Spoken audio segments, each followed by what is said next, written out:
Hello दोस्तों, स्वागत है आपका हमारे चैनल पे। देखिए, आज जो सबसे बड़े एसएससी की मिस्टेक के बारे में बात करने वाला हूँ और ये मिस्टेक अगर आप आँख खोल करके देखोगे तो आपको भी दिखेगी। मिस्टेक क्या है मैं आपको बताता हूँ। मिस्टेक ये है कि अगर एसएससी सीएचएसएल के पहले सीजीएल का रिजल्ट दे देती तो जो लड़के सीएचएसएल में 1 या 2 नंबर से रह गए हैं वो लड़के भी सीजीएल में सेलेक्ट हो जाते।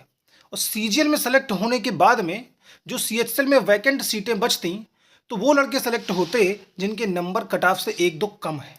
यानी सीजीएल में वैकेंसी बहुत ज़्यादा है तो लड़के वहाँ पे बहुत ज़्यादा सेलेक्ट होंगे।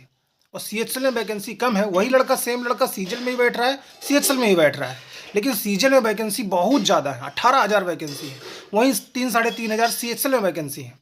तो इसका मतलब ये है कि अगर सीजीएल का रिजल्ट पहले आ जाता तो वो लड़का सीजीएल में सेलेक्ट हो जाता और सीएचएल में जो लड़का सेलेक्ट हुआ है उसकी वैकेंसी वैकेंट होती तो दूसरे लड़के को जो इसके कट ऑफ से आसपास नंबर आ रहा है उसको सेलेक्ट होने का मौका मिल जाता।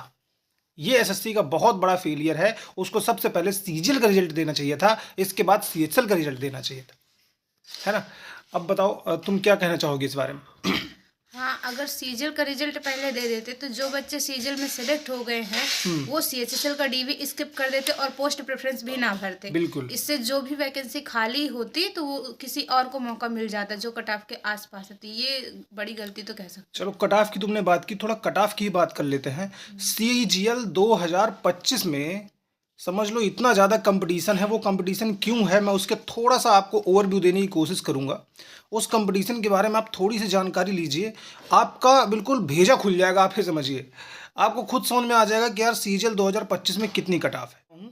ध्यान से समझिए, वो बच्चे जो सीजीएल 2024 के प्री में रह गए 1-2 नंबर से, उनकी भी तैयारी बहुत बढ़िया है।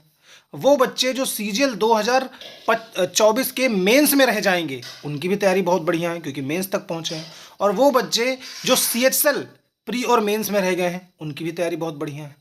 और इस बार सीजीएल की वैकेंसी भी बहुत कम आने वाली है।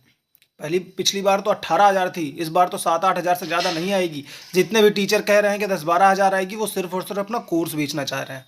उनका पैसा कोर्स बिक जाए, वो पैसा कमा लें, वो ऐसा करना चाह रहे हैं। 7-8 हज़ार से ज़्यादा वैकेंसी नहीं आने वाली।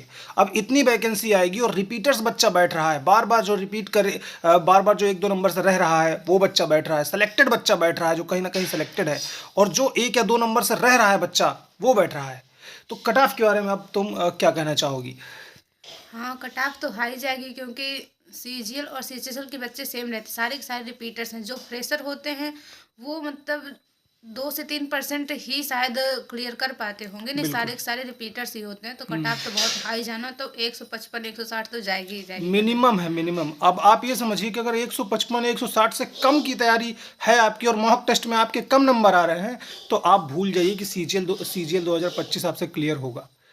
ठीक है, तो बहुत अच्छी तैयारी करिए और चैनल से जुड़िए। आपको यहीं पर मॉक टेस्ट के बारे में थोड़ी ना थोड़ी जो अपडेट हो मैं देता रहूँगा। हम वीडियोस बनाते रहते हैं, आपको इससे जुड़ करके कुछ ना कुछ फ़ायदा ज़रूर मिलेगा। तो thank you so much, bye bye.